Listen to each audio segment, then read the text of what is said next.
Here's a little Fabri-Tac Friday. You have an area like this that you have already pre-glued to a line under, and you're doing a long part like this Londron. You know, you can wet it through the fabric and work your way down, but it seems to tend when you do that, you end up, you don't really gain any fabric, but it ends up getting a little bit of a pucker.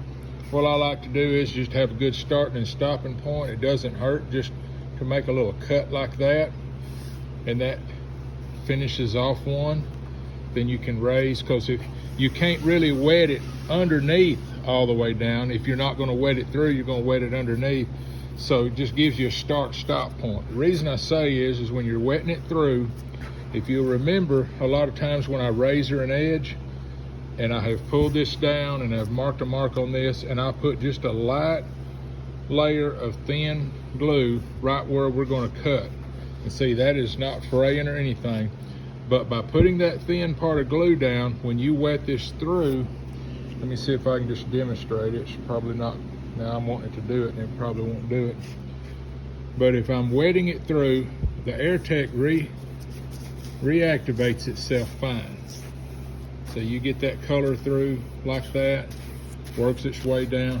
But if you'll notice, right at that edge where I had wet that has glue in that, and it's not wanting to soak through. So, you know, it will, if you just keep messing with it, you'll get it wet enough to go through.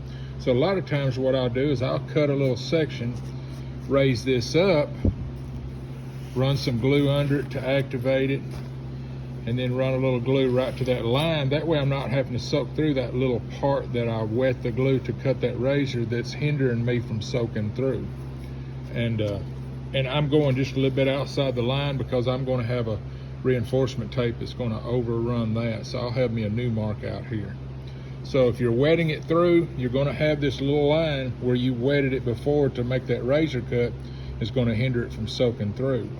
So to recap, I just usually go about 1.5 feet, cut a little section, raise it up, wet it up underneath, just make one pass, and then just take my hand and run it down in it, and then one coat on the top.